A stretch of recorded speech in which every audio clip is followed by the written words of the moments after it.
ورحمة الله وبركاته. إن الحمد لله نحمده ونستعينه ونستغفره ونعوذ بالله من شرور أنفسنا ومن سيئات أعمالنا. من يهده الله فلا مضل له ومن يضلله فلا هادي له، وأشهد أن لا إله إلا الله وحده لا شريك له، وأشهد أن محمدا عبده ورسوله صلى الله تعالى عليه وعلى آله وصحبه وسلم تسليما كثيرا. يا أيها الذين آمنوا اتقوا الله حق تقاته ولا تموتن إلا وأنتم مسلمون. يا أيها الناس اتقوا ربكم الذي خلقكم من نفس واحدة وخلق منها زوجها وبث منهما رجالا كثيرا ونساء، واتقوا الله الذي تساءلون به والأرحام إن الله كان عليكم رقيبا. يا أيها الذين آمنوا اتقوا الله وقولوا قولا سديدا يصلح لكم أعمالكم ويغفر لكم ذنوبكم، ومن يطع الله ورسوله فقد فاز فوزا عظيما. أما بعد، فإن خير الحديث كتاب الله، وخير الهدي هدي محمد صلى الله عليه وسلم، وشر الأمور محدثاتها، وكل محدثة بدعة، وكل بدعة ضلالة، وكل ضلالة في النار. أعوذ بالله من الشيطان الرجيم. بسم الله الرحمن الرحيم. يا أيها الذين آمنوا كتب عليكم الصيام كما كتب على الذين من قبلكم لعلكم تتقون.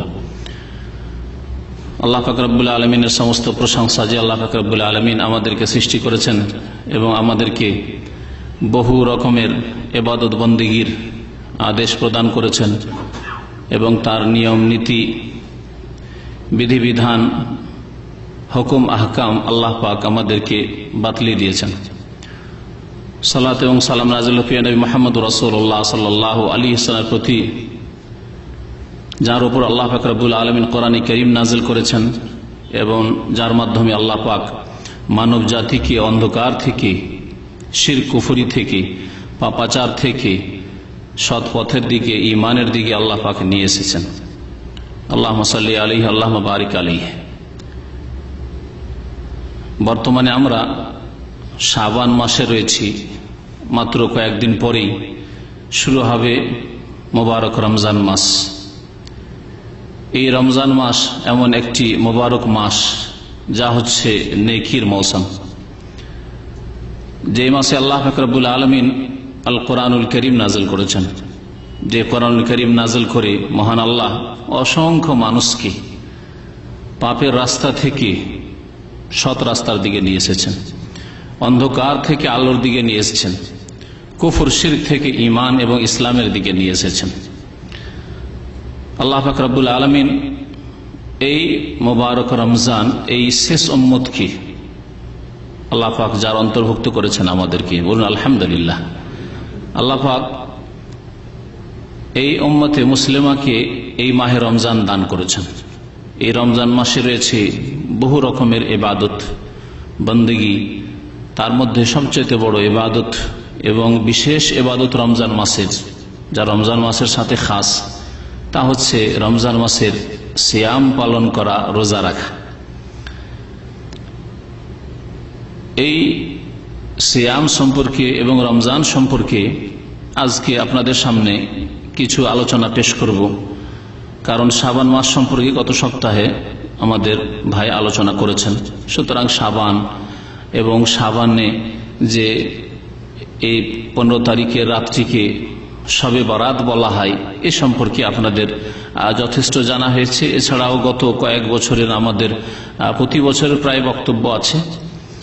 তবে একটি কথা মনে রাখবেন যে শবে বারাত বলে, সব মানে রাত, লাইলা আরবিতে, আর বারাত মানে মুক্তি। এই লাইলাতুল বারাআ আরবি ভাষায়, ফার্সি ভাষায় শবে বারাত, বা বাংলা ভাষায় উর্দু ভাষা শবে বারাত বলে কোনো রাত নেই। যখন রাতই নেই তাহলে এই রাতের কোনো আমলই নেই। যখন রাতই আসলে ইসলামে নেই তাহলে এই ভাগ্য রজনী বলে কিছু নেই, আসলে কিছুই নেই, সব ভুয়া। সুতরাং যা কিছু হচ্ছে সব কোরআন এবং হাদিস বিরোধী, উল্টো দিকে যাচ্ছে। রাসূলুল্লাহ সাল্লাল্লাহু আলাইহি ওয়াসাল্লামের আদর্শ বিরোধী প্রবৃত্তির অনুসরণ হচ্ছে। আল্লাহ এবং রাসূলের পক্ষ থেকে এইরকম কোনো বিধান নেই যে লাইলাতুল কাদার ছাড়া, শবে কাদার ছাড়া এমন কোন রাত রয়েছে যাতে বিশেষ ইবাদত বন্দেগী রয়েছে, এমন কোন দলিল নেই।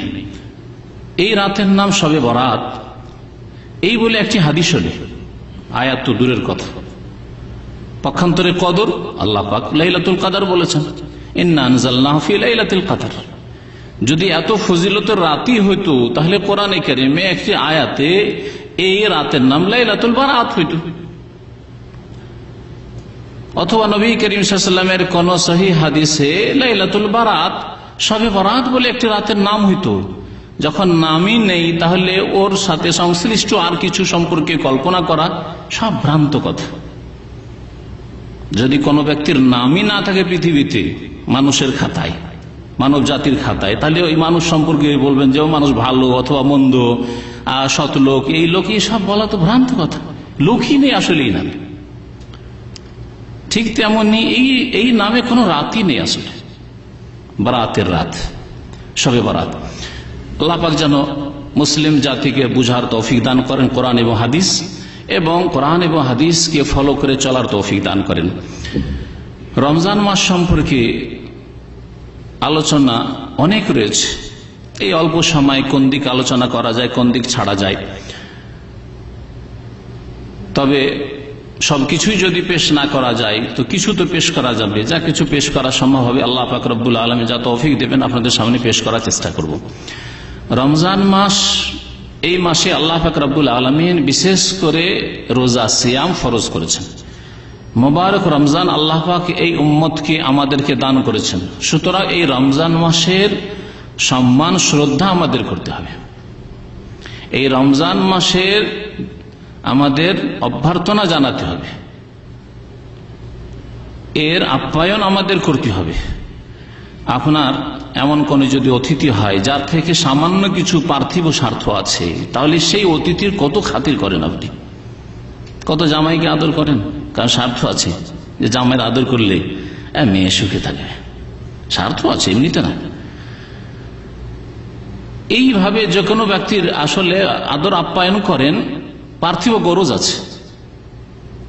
একমাত্র আল্লাহ পাক রব্বুল আলামিন বিনা গরজ আমাদেরকে রিজিক দান করছেন। একমাত্র আল্লাহ পাক রব্বুল আলামিন আমাদেরকে বিনা গরজে রিজিক দান করছেন, তিনি রাজ্জাক।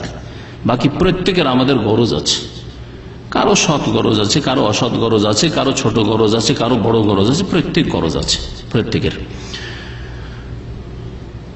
তো রমজান মাস যদি আপনার জন্য আমার জন্য অসংখ্য পুরস্কার সাথে নিয়ে আসে, তাহলে আপনি কি এই মেহমানের আতিথ্য করবেন না, সম্মান শ্রদ্ধা প্রদর্শন করবেন না? আপনি যদি জ্ঞানবান হন তো অবশ্যই করবেন। এই রমজান মাসের যে ইস্তেকবাল করতে হবে, অভ্যর্থনা জানাতে হবে, প্রথম কথা আল্লাহ পাক রব্বুল আলামিনের দিকে ফিরে আসতে হবে সংশোধন করে। যদি সংশোধনের অন্তর তৈরি না হয়, সংশোধনের মতো মন মেজাজ তৈরি না হয়, তাহলে আল্লাহ এবং রসুলের কথা শুনে আর বলে লাভ নেই। শোনালাম, আপনি ঝেড়ে রেখে দিলেন, এক কান দিয়ে ঢুকলো আর এক কান দিয়ে বের করে রেখে দিলেন। কিন্তু যখন অন্তর আল্লাহ পাকের দিকে ফিরে আসবে, যে আমার জীবনের অনেক দিন চলে গেছে, অনেক বছর চলে গেছে, আর জানি না সামনে কত দিন আছে, কত মিনিট আছে, কত ঘন্টা আছে, আল্লাহ পাক ভালো জানেন। সুতরাং আমাকে আল্লাহ পাকের দিকে ফিরে আসতে হবে। এইরকম যখন অন্তর তৈরি হবে, তখন আমাদের জীবনে সংশোধন আসবে, তখন আল্লাহ পাক রব্বুল আলামিনের নেক বান্দা হতে পারবো। কারণ প্রথম আল্লাহ পাক রব্বুল আলামিন মানুষের হৃদয়ের দিকে দেখেন, আল্লাহ পাক অন্তর দিকে দেখেন। ইন্নাল্লাহ লা ইয়ানজুরু ইলা সুওয়ারিকুম ওয়ালা ইলা আজসাদিকুম। আল্লাহ পাক রব্বুল আলামিন রূপ চেহারা দেখেন না, দেহ বডি দেখেন না। ওয়ালাকিন ইয়ানজুরু ইলা কুলুবিকুম ওয়া আমালিকুম, তোমাদের অন্তর দেখেন, আগে অন্তর দেখেন। অন্তরের সততার সাথে আমিও নামাজ পড়ছি, আপনিও নামাজ আদায় করছেন, কিন্তু অন্তরে হয়তো আসমান জমিন পার্থক্য আছে। আপনি হয়তো আমার চাইতে অনেক ভালো অন্তর নিয়ে নামাজ পড়ছেন। এই জন্য নামাজের ক্ষেত্রে আল্লাহ পাক বলেছেন ওয়াল্লাযীনা ফি সালাতিহিম খাশিউন, বলেছেন বিনয়ী হয়ে নামাজ আদায় করার কথা বলা হয়েছে। আমার নামাজ আপনার নামাজে হয়তো অনেক পার্থক্য আছে। আমার নামাজে শুধু ওপরের লেভেল রয়েছে, নড়াচড়া রয়েছে, রুকু সেজদা রয়েছে, কিন্তু আপনার অন্তরে যেমন বাহ্যিক অবস্থা সুন্দর রয়েছে, তেমন আভ্যন্তরীণ অবস্থা নামাজের, তাতে রুহানিয়াত রয়েছে, আধ্যাত্মিকতা রয়েছে। আল্লাহ পাক রব্বুল আলামিনের দিকে ভালো অন্তর নিয়ে ফিরে আসতে হবে। ইয়াউমা লা ইয়ানফাউ মালুন ওয়ালা বানুন ইল্লা মান আতাল্লাহ বিকলবিন সালিম। আল্লাহ পাক সূরা কাফে ইরশাদ করেছেন, কিয়ামতের দিনে লা ইয়ানফাউ মালুন ওয়ালা বানুন, এই দুনিয়ার ধন সম্পদ কোনো কাজে আসবে না, ওয়ালা বানুন সন্তান সন্ততি ছেলে মেয়ে এসবও কোনো কাজে আসবে না, ইল্লা মান আতাল্লাহ, তবে ওই ব্যক্তি সফল হবে, কাজের লোক হবে, সেই দিন কামিয়াব হবে যেই ব্যক্তি আল্লাহ পাকের সামনে আগমন করবে, আসবে বেকালবিন সালিম, কালবের কথা বলা হয়েছে, হৃদয়ের কথা বলা হয়েছে, এবং শুধু অন্তর না, সালিম সুষ্ঠু, সহি সালামত, ভেজাল মুক্ত, শিরকুফরি মুক্ত, পাপ মুক্ত, সৎ অন্তর নিয়ে আল্লাহ পাক রব্বুল আলামিনের দরবারে যে ব্যক্তি হাজির হবে সেই ব্যক্তি কামিয়াব। সুতরাং রমজান মাসের দিকে আমাদের ধাবিত হইতে হবে কালবে সালিম নিয়ে, সুস্থ অন্তর নিয়ে, পাপ থেকে মুক্ত অন্তর নিয়ে, সহি সালামত, ব্যাধি থেকে, পাপের ব্যাধি, সংশয়ের ব্যাধি আর কুপ্রবৃত্তির ব্যাধি, পাপের কামনা বাসনার ব্যাধি অন্তরের আগে মানুষের হয়ে থাকে, তারপরে পাপ হয়। হাত দ্বারা, চোখ দ্বারা, পা দ্বারা যতগুলি পাপ অঙ্গ প্রত্যঙ্গ দিয়ে হয়, প্রথমে অন্তর দিয়ে পাপ হয়, তার চিন্তা হয়, তারপরে পাপের বাস্তবায়ন হয়। সুতরাং অন্তরকে কালবি সালিম বানাইতে হবে। আল্লাহ পাক রব্বুল আলামিন বলেছেন। রমজান মাস সম্পর্কে আমি এতটুকু কথা বলবো, আর তারপরে রমজান মাসের বেশ কিছু নেক আমল রয়েছে সেগুলি বলবো। তার আগে বলি যে রমজান মাসে আল্লাহ পাক যে রোজা ফরজ করেছেন, সেই রোজাকে আল্লাহ পাক আরবি ভাষায় সিয়াম বলেছেন অথবা সওম বলেছেন। কোরআনে কারীমে এই দুইটি শব্দ উল্লেখিত হয়েছে। মহান আল্লাহ ইরশাদ করেছেন সূরা বাকারা আয়াত নম্বর 183-তে, এখান থেকেই সিয়াম রোজার আলোচনা আল্লাহ পাক বর্ণনা শুরু করেছেন। ইয়া আইয়ুহাল্লাযীনা আমানু কুতিবা আলাইকুমুস সিয়াম, হে মুমিনরা তোমাদের উপর সিয়ামকে ফরজ করা হয়েছে, বিধিবদ্ধ করা হয়েছে, রোজাকে ফরজ করা হয়েছে। এখানে আল্লাহ সিয়াম বলেছেন। মারিয়াম আলাইহিস সালামের ঘটনা উল্লেখ করতে গিয়ে আল্লাহ পাক উল্লেখ করেছেন এই রোজাকে বা সিয়ামকে যে ইন্নী নাযারতু লির-রহমানি সাওমা, আমি সওমের মান্যত করেছি। তাহলে কোরআনের ভাষায় সওম এবং সিয়াম বলা হয়েছে। এই গুরুত্বপূর্ণ ফরজ ইবাদত কি, সওম এবং সিয়াম একই ধাতু থেকে উদ্ভূত। এর অর্থ হচ্ছে বিরত থাকা, শাব্দিক অর্থই হচ্ছে বিরত থাকা। সুতরাং সওম মানে আপনাকে বেশ কিছু বস্তু থেকে, বেশ কিছু বিষয় থেকে, বেশ কিছু কাজ থেকে, বেশ কিছু কথা থেকে বিরত থাকতে হবে। আর সবচাইতে বড় জিনিস যা থেকে বিরত থাকতে হবে তা হচ্ছে সমস্ত পাপ থেকে, হারাম থেকে। পাপ হচ্ছে ফরজ ওয়াজিব ছাড়ার পাপ, এই ফরজ ওয়াজিব ছাড়া পাপ থেকে বিরত থাকতে হবে। আর হারাম নাজায়েজ কাজ, অবৈধ কাজ করার পাপ, এ থেকে বিরত থাকতে হবে। ইতিবাচক এবং নেতিবাচক যা আল্লাহ পাক করতে বলেছেন সেই ক্ষেত্রে অবহেলা করে যেন পাপ না হয়, গুনাহ নয় আপনার। আর আল্লাহ পাক যেসব নিষেধ করেছেন, হারাম নাজায়েজ করেছেন, সেগুলি করে যেন আপনি পাপী না হন, বিরত থাকতে হবে। তাহলে এই উভয় প্রকারের পাপ থেকে প্রথম বিরত থাকতে হবে, আর তারপরে বিরত থাকতে হবে রোজা ভঙ্গকারী বিষয়গুলি থেকে। আল্লাহ পাক রব্বুল আলামিন এই জন্য সিয়াম সম্পর্কে বলেছেন, রোজার উপকারিতা সম্পর্কে, ইয়া আইয়ুহাল্লাযীনা আমানু কুতিবা আলাইকুমুস সিয়াম, হে মুমিনরা তোমাদের উপর রোজাকে বিধিবদ্ধ করা হয়েছে, কামা কুতিবা আলাল্লাযীনা মিন ক্বাবলিকুম, যেমন তোমাদের পূর্বে যেসব জাতি ছিল আর যে সেসব জাতির কাছে আল্লাহ পাক নবী রাসূল প্রেরণ করেছিলেন, সেসব নবী রাসূলগণের মাধ্যমে তাদের উপরও এই সিয়ামকে, রোজাকে বিধিবদ্ধ করা হয়েছিল, ফরজ করা হয়েছিল। কারণ তারাও মানুষ হিসাবে তাদের রোজার ইবাদতের প্রয়োজন ছিল। কারণ মানুষ মাত্রই সংশোধনের প্রয়োজন রয়েছে, আজকের মানুষ হোক আর কালকের মানুষ হোক, এই যুগের মানুষ হোক, এই উম্মতের মানুষ হোক, আর প্রাচীন যুগের মানুষ হোক, আগের উম্মতের মানুষ হোক, প্রত্যেকের সংশোধনের প্রয়োজন রয়েছে। আল্লাহ পাক বলছেন লাআল্লাকুম তাত্তাকুন, যাতে করে তোমরা সংযত হইতে পারো, গুনাহ মুক্ত হইতে পারো, পাপ থেকে তোমরা বেঁচে থাকতে পারো। তাকওয়া মানে বেঁচে থাকা, তাত্তাকুন, যাতে করে তোমরা বেঁচে থাকার মতো ক্ষমতা শক্তি অর্জন করতে পারো। গুনাহ থেকে, অন্যায় থেকে, অবৈধ কাজ থেকে, আল্লাহর অসন্তুষ্টি থেকে কি করে বেঁচে থাকতে হবে এর প্রশিক্ষণ যাতে হয়। তাহলে রোজা মানে শুধু এই দেহকে কষ্ট দেওয়া নয়। যেমন এক শ্রেণীর লোকেরা মনে করে যে এই রোজা মানে গরমের দিনে এই তো আযাব শরীরের উপর, আযাব, সারা দিন না খেয়ে থাকা আর সারা দিন পানি খেতে পাবো না, শরীরকে শাস্তি দেওয়া না, এই আযাব দেওয়ার উদ্দেশ্য নয়। এর দ্বারা আপনাকে সংযত করা, আপনার প্রশিক্ষণ, আপনার তরবিয়ত দিয়ে আপনাকে প্রশিক্ষণ প্রাপ্ত করা যে আমি যেসব জিনিস আমার জন্য হালাল রয়েছে, পানাহার হালাল, স্ত্রী হালাল, আমার জন্য এরকম বহু কিছু যেসব রোজা ভঙ্গকারী বিষয় রয়েছে এগুলি হালাল, তারপরে এগুলি যে কোনো সময় আমি ব্যবহার করে নিতে পারি, তারপরেও করছি না, আমি যে কোনো সময় খেয়ে নিতে পারি, যে কোনো সময় পান করে নিতে পারি, কেউ টের পাবে না। আর যদি কোনো জায়গায় নির্জনতা অবলম্বন নাও করতে পারি তো পুকুরে ডুবে দিয়ে, নদীতে ডুবে দিয়ে, সমুদ্রে ডুবে দিয়ে করতে পারি, তারপরেও আমরা পানাহার করি না। মুসলিম যে আল্লাহকে ভয় করে রোজা রাখে, এর মাধ্যমে প্রশিক্ষণ দেওয়া হচ্ছে যে তুমি রমজান মাসে পানাহার করছো না। কেউ যদি বলে যে ভাই তোমাকে বকশিস দেবো, তুমি খাও, তাও খাবেন না আপনি। কেউ যদি বলে যে ভাই তোমাকে লাখ টাকা দেবো, পান করো, ঈমান যদি সত্যি পরকালের প্রতি থাকে, আল্লাহর প্রতি থাকে, তবু লক্ষ টাকাও নেবেন না আপনি, বলে আমার রোজার হেফাজত চাই, আমাকে রোজা রাখতে হবে। তাহলে রমজান মাসের এই রোজার এত হেফাজত, তাহলে নিজের শরীরের অঙ্গ প্রত্যঙ্গকে, নিজের এই জবানকে, বাকশক্তিকে, নিজের পেটকে, নিজের যৌন চাহিদাকে, লজ্জাস্থানকে হারাম থেকে, গুনাহ থেকে কি করে বিরত রাখতে হবে এর প্রশিক্ষণ। এক মাসের মধ্যে আপনার প্রশিক্ষণ হয়ে গেল যে আপনি যেসব হালাল, সারা বছর 11 মাস হালাল, সেগুলি থেকে বিরত থাকলেন আপনি রমজান মাসের দিনে, রাত্রে রমজান মাসে হালাল, দিনে আপনি বিরত থাকলেন। তো যেগুলি সারা জিন্দেগি হারাম, সমস্ত মানুষের উপর হারাম এবং সর্বদার জন্য হারাম, কিয়ামত পর্যন্ত হারাম নাজায়েজ, সেগুলি কি করে আমি একজন মুসলিম করতে পারি? এর তরবিয়ত দিয়ে, প্রশিক্ষণ দিয়ে আপনাকে একজন যোগ্য মুসলিম তৈরি, মুত্তাকি, পরহেজগার, আল্লাহর খাস বান্দা, আল্লাহর নেক বান্দা তৈরি করা হবে এর মাধ্যমে। লাআল্লাকুম তাত্তাকুন, যাতে করে তোমরা সংযত মানুষ হতে পারো।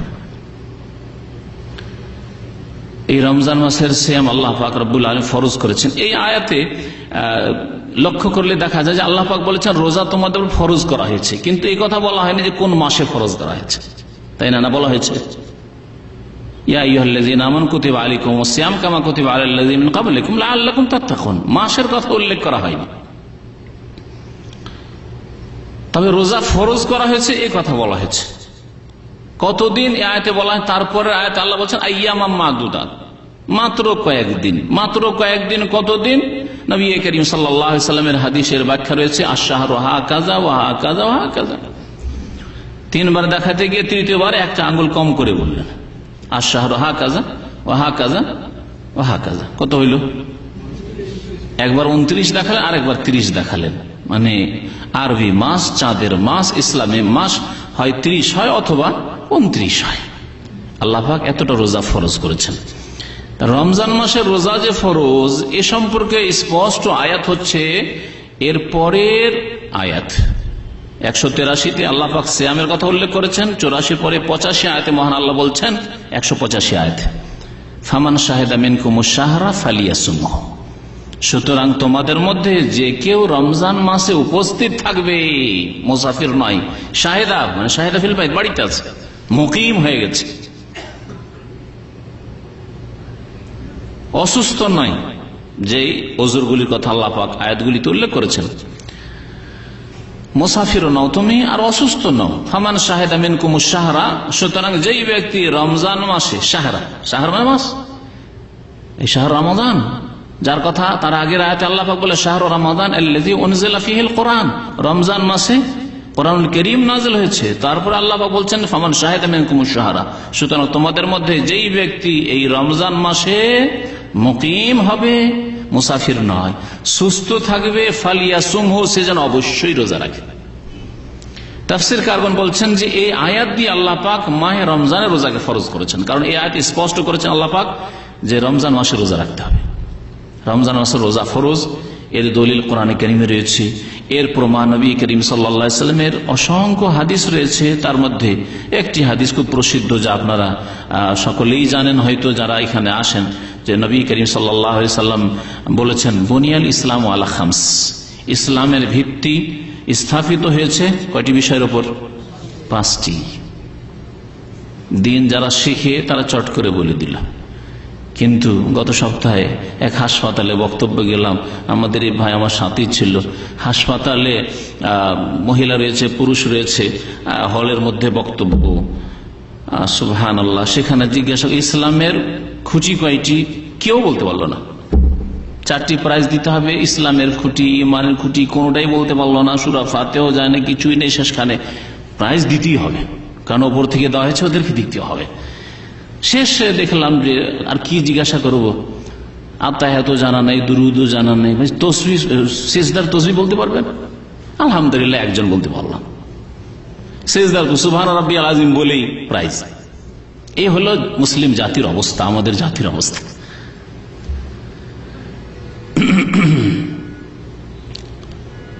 তো আল্লাহ পাক রব্বুল আলামিন রাসূল সাল্লাল্লাহু আলাইহি ওয়াসাল্লাম বলেছেন, ইসলামের ভিত্তি তৈরি হয়েছে বুনিয়াল ইসলাম আলা খামস, 5টি বিষয়ের উপর। প্রথম হচ্ছে শাহাদাতে আল্লা ইলাহা ইল্লাল্লাহ ওয়া আন্না মুহাম্মাদুর রাসূলুল্লাহ। এই জন্য কলিমা বলবেন না, বলবেন লা ইলাহা ইল্লাল্লাহ শাহাদাত দেওয়া এবং মুহাম্মাদুর রাসূলুল্লাহ শাহাদাত দেওয়া। এই দুটি বাক্যের সাক্ষ্য প্রদান করা, আল্লাহ ছাড়া কেউ সত্য মাবুদ নেই এবং মুহাম্মদ সাল্লাল্লাহু আলাইহি ওয়াসাল্লাম আল্লাহর প্রেরিত রাসূল। একমাত্র আল্লাহ পাকের ইবাদত বন্দী করব এবং একমাত্র রাসূলুল্লাহ সাল্লাল্লাহু আলাইহি ওয়াসাল্লামের আদর্শ মোতাবেক ইবাদত করব।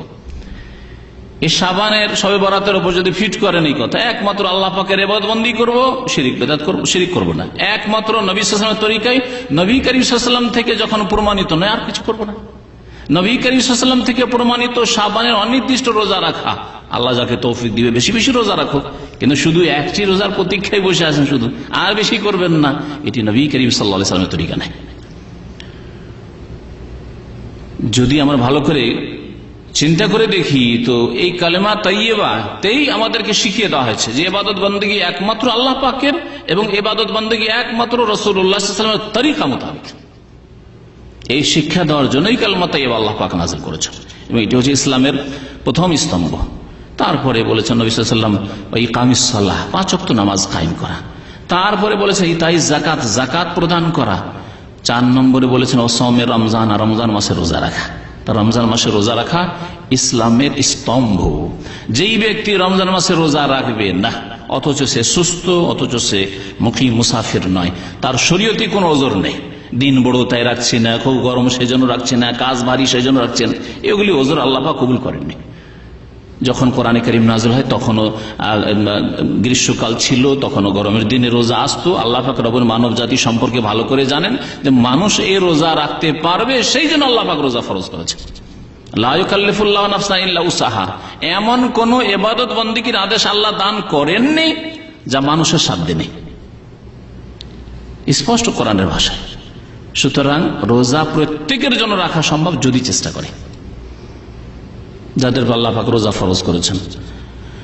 সুতরাং এই 4র্থ স্তম্ভ যদি কেউ কায়েম না করে, সে দিন কায়েম করলো না। এর নাম হচ্ছে দিন কায়েম করা। যেই ব্যক্তি রোজা রাখলো না, সে দিনকে ধ্বংস করলো, ঈমান ইসলামকে ধ্বংস করলো।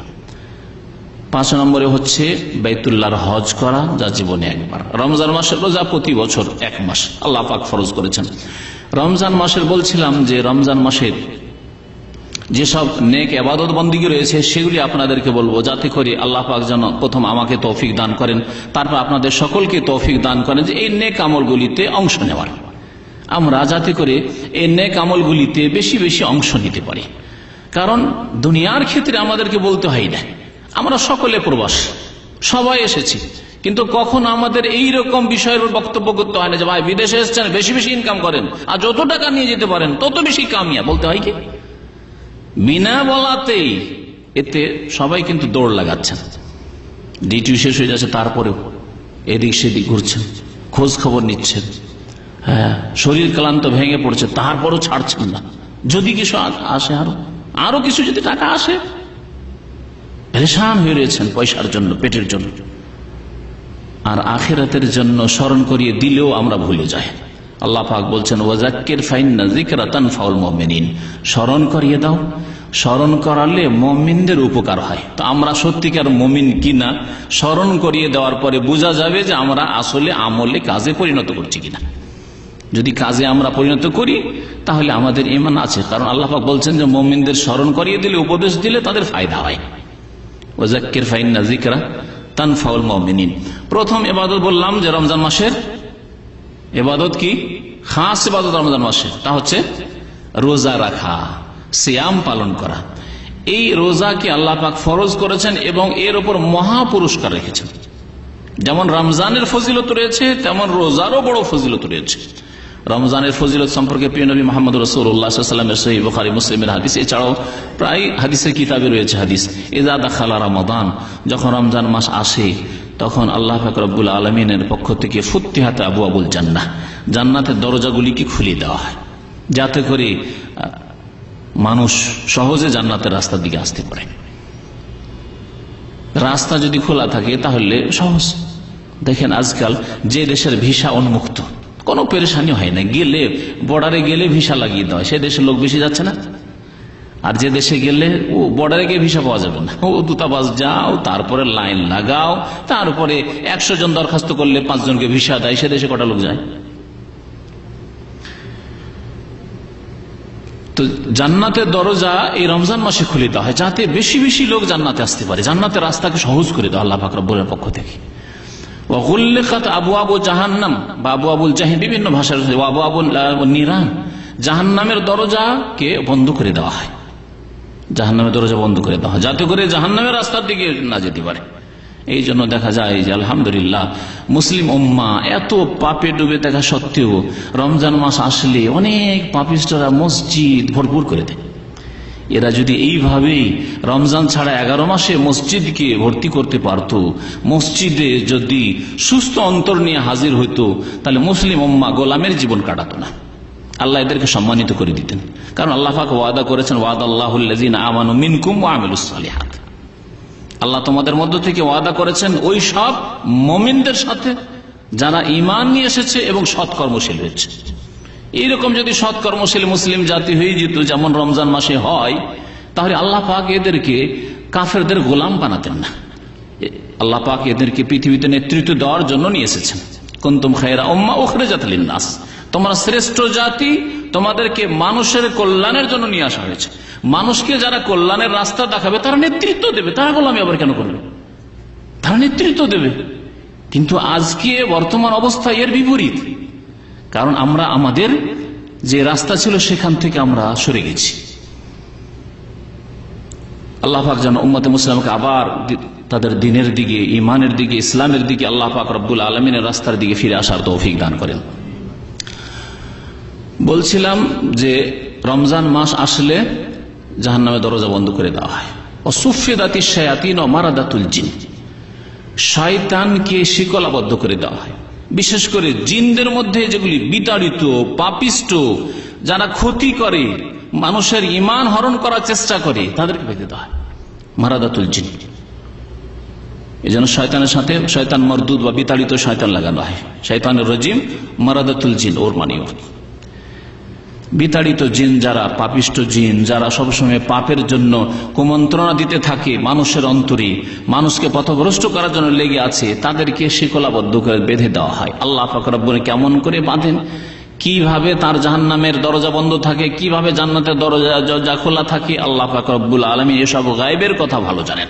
নবী করিম সাল্লাল্লাহু আলাইহি ওয়াসাল্লাম আমাদেরকে বলেছেন, সুতরাং আমাদেরকে এর প্রতি ঈমান রাখতে হবে। এই হচ্ছে মুমিনের কাজ। রমজানের ফজিলত বলার পরে এই একটি হাদিস দিয়েই আমি ক্ষান্ত করছি। নবী করিম সাল্লাল্লাহু আলাইহি ওয়াসাল্লাম এই সিয়াম সম্পর্কে, রোজা সম্পর্কে যেসব ফজিলতের কথা বলেছেন তার 1-2টি হাদিস বলি। রমজান মাসের সিয়াম পালন করলে অতীতের গুনাহ খাতা আল্লাহ পাক মাফ করে দেন। সহিহ বুখারী মুসলিমের হাদিসে রয়েছে, নবী করিম সাল্লাল্লাহু আলাইহি ওয়াসাল্লাম বলেছেন, মান সামা রমাদান ঈমানান ওয়া ইহতিসাবান গুফিরা লাহু মা তাকাদ্দাম মিন যামবিহি, যে ব্যক্তি রমজান মাসের সিয়াম পালন করল, রোজা রাখল, আল্লাহর প্রতি ঈমান রেখে, আল্লাহর প্রতি যদি বিশ্বাস থাকে যে আমাকে রোজা আল্লাহ পাক ফরজ করেছেন, রাখতে হবে, তাহলে কি আজকে খুব গরম, আজকে খুব খিদা লেগেছে, আজকে সেহরি খেতে পাইনি, এইরকম কথা মনে আসবে? কখন আসবে না। আমাকে রোজা রাখতে হবে, আল্লাহর প্রতি ঈমান রয়েছে আমার, যে আমার রব ফরজ করেছেন, সুতরাং আমাকে এই রোজা রাখতেই হবে। ঈমানান ওয়া ইহতিসাবান, এবং নেকির আশায়, পার্থিব কোনো উদ্দেশ্য নয়, কাউকে সন্তুষ্ট করার জন্য নয়, কারো চাপে ভয়ে নয়, অন্য কোনো উদ্দেশ্য নয়। ইহতিসাবান, নেকির উদ্দেশ্য। যদি আল্লাহ পাকের প্রতি ঈমান রেখে নেকির উদ্দেশ্যে রোজা রাখে কেউ, রমজান মাসের গুফিরা লাহু মা তাকাদ্দামা মিন যামবিহি, তার অতীতের গুনাহকে আল্লাহ পাক মাফ করে দেবেন, অতীতের গুনাহ আল্লাহ পাক মাফ করে দেবেন। কিন্তু ফরজ ঠিক থাকতে হবে। ছোট গুনাহগুলি আল্লাহ মাফ করবেন, সাগীরা গুনাহ। কাবীরা গুনাহ যদি হয়ে থাকে তাহলে তওবা করে ফিরে আসতে হবে। অর্থাৎ কেউ যদি আধা নামাজি থাকে, রমজানের আগে 4 ওয়াক্ত নামাজ পড়তো, ফজর পড়তো না, আপনি কি মনে করেন যে ফজর না পড়ে 4 ওয়াক্ত পড়া মুসলমান, বা মাঝে মধ্যে নামাজ পড়েন আর রমজান মাসের রোজা আসলো আর আপনার অতীতের গুনাহ মাফ হয়ে গেল? না, কখনো নাই।